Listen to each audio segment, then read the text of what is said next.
అందరికీ నమస్కారం. దసరా పండగ వచ్చిందంటే మా ఆడోళ్ళకంతా చాలా సంతోషం.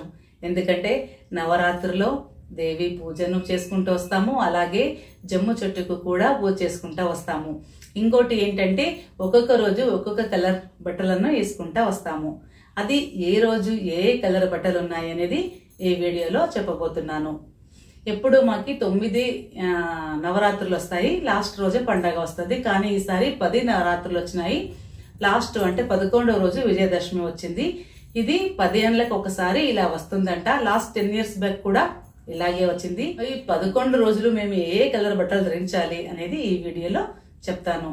ముందుగా 22వ తారీఖు సోమవారం ఫస్ట్ పాడ్యమి వస్తుంది కదా, ఆ రోజు నుండి పూజలు మొదలవుతాయి. ఆ రోజు వైట్ కలర్ అంటే తెలుపు కలర్ బట్టలను ధరించాలి. ఇంకా మంగళవారం రెడ్ కలర్ అంటే ఎరుపు కలర్ బట్టలను ధరించాలి. బుధవారం రోజు బ్లూ అంటే నీలం రంగు కలర్ బట్టలను ధరించాలి. గురువారం ఎల్లో కలర్ అంటే హలది పసుపు కలర్ అంటాం కదా, అది కలర్ బట్టలు వేసుకోవాలి.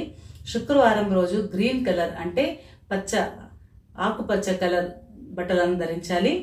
శనివారం రోజు యాష్ కలర్ అంటే బూడిద కలర్ బట్టలను ధరించాలి. సండే అంటే రవివారం రోజు కేసరి అంటే ఆరెంజ్ కలర్ బట్టలను వేసుకోవాలి. మరి వచ్చే సోమవారం పికాక్ గ్రీన్ అంటాం కదా, నమిలిక కలర్ గ్రీన్ కలర్ వస్తుంది కదా, ఆ కలర్ బట్టలను వేసుకోవాలి. మంగళవారం రోజు పింక్ కలర్ అంటే గులాబీ కలర్ బట్టలను ధరించాలి. తర్వాత లాస్ట్ బుధవారం రోజు వస్తుంది కదా, ఆ రోజు నేరేడు పండు కలర్ వస్తుంది కదా, ఆ కలర్ బట్టలు ధరించాలి. ఇంకా లాస్ట్ గురువారం రోజు ఆ రోజు పండగ ఉంటుంది. మీకు ఇష్టమైన కలర్, మీకు ఇష్టమైన బట్టలు ఇష్టం కలర్ వేసుకోండి అని చెప్తూ ఈ వీడియో ముగిస్తున్నాను. నమస్కారం.